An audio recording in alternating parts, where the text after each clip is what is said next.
মুসলিম শরীফের হাদিস হযরত আনাস ইবনে মালিক রাদিয়াল্লাহু তাআলা আনহু থেকে বর্ণিত। তিনি বলেন, আমি রাসূলুল্লাহ সাল্লাল্লাহু আলাইহি সাল্লামকে প্রশ্ন করলাম, ইয়া রাসূলাল্লাহ, একটি রুটি সদকা করা আপনার কাছে অধিক প্রিয় না 100 রাকাত নফল নামাজ পড়া আপনার কাছে প্রিয়? রাসূলুল্লাহ সাল্লাল্লাহু আলাইহি সাল্লাম বললেন, হে আনাস, 200 রাকাত নফল নামাজ পড়ার চেয়ে একটি রুটি সদকা করা আমার কাছে অধিক প্রিয়।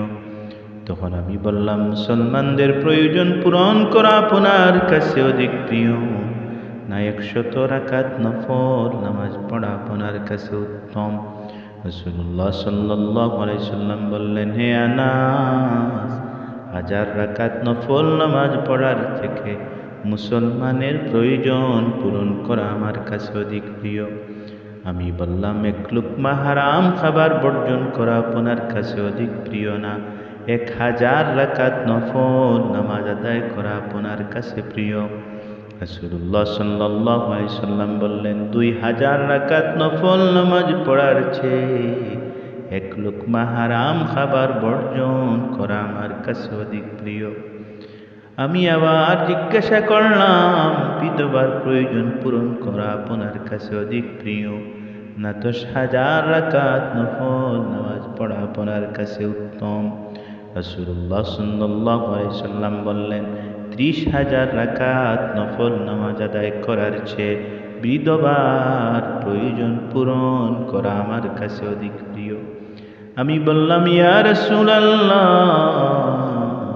পরিবার পরিজনের সাথে বসা আপনার কাছে অধিক প্রিয় না মসজিদে বসে নফল ইবাদত বন্দি করা আপনার কাছে প্রিয়?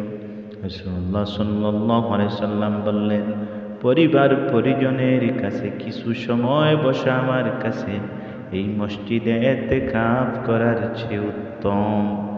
আমি আরজ করলাম, পরিবার পরিজনের জন্য খরচ করা কি অধিক প্রিয় না আল্লাহর রাস্তায় খরচ করা অধিক প্রিয়? রাসূলুল্লাহ সাল্লাল্লাহু আলাইহি সাল্লাম বললেন, আল্লাহর রাস্তায় 1000 দিরহাম খরচ করার চেয়ে পরিবার পরিজনের জন্য 1 দিরহাম খরচ করা আমার কাছে অধিক প্রিয়। আমি আরজ করলাম, ইয়া রাসূলুল্লাহ, পিতামাতার আনুগত্য করা আপনার কাছে অধিক প্রিয় না 1000 বছর ইবাদত করা আপনার কাছে প্রিয়? রাসূলুল্লাহ সাল্লাল্লাহু আলাইহি সাল্লাম বললেন, হে আনাস, সত্য এসে গেছে, মিথ্যা দূরীভূত হয়েছে, আর মিথ্যা দূরীভূত হবেই। সুতরাং পিতামাতার আনুগত্য করা 2 লক্ষ বছর ইবাদত করার থেকে আমার কাছে অধিক প্রিয়।